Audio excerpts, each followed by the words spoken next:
Hello, I have a twofold question. One is about identity. I think, like, I'm from Germany, and coming to a broad country, I learned a lot about my own identity. If you have nothing to compare your own identity with, how do you really know your own identity? And I want to make a second point. In Germany, over 800,000 refugees came. We didn't know who those people are. People welcomed them. People really, really engaged into the community, helped, and they still do. There's a small minority which is really loud and is complaining about them, and there's a huge majority which really helps and engages with those refugees to integrate them. So what do you think about that when you talk about those huge flows of immigrants into England, because I can't see them? Don't put the microphone back yet just yet. I want to ask you a question.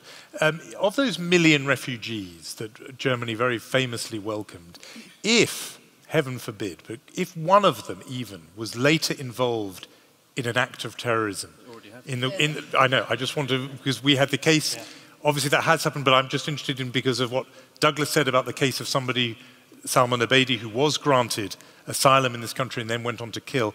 Does that change your view of the million who have been welcomed?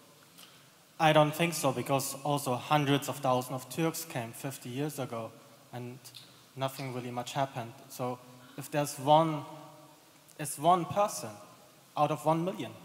Okay, let's hear. First of all, it's not the case that it's been fine with Turkish migration since the Gastarbeiter period. Merkel herself said in 2010 that it had been a disaster. Then 5 years later, she made the disaster far bigger. But you know, in 2008, Erdogan went to Germany and spoke to tens of thousands of Turks in Europe from the Netherlands, Belgium, and Germany, and said at a massive public rally, "Do not integrate, but get involved in politics because we need you." I'm sorry, this is subversion. This is outright subversion of European democracies. So yes, we had a problem. And as for the, as it were, would it matter if 1 in 1 million became a suicide bomber? Again, it's a cost-benefit analysis, isn't it?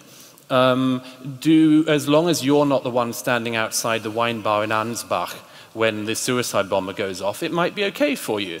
It might be okay, and it seems to be for most people in our political parties in Britain, it might be okay for you to not worry about this identity question, not worry about the numbers, but you've just got to hope your kids don't like Ariana Grande and go on the wrong night. But I think the cost-benefit analysis of this has to be weighed up, and if you do think that, then say it.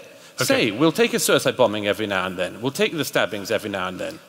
Sure. Christine wants to come back, and then I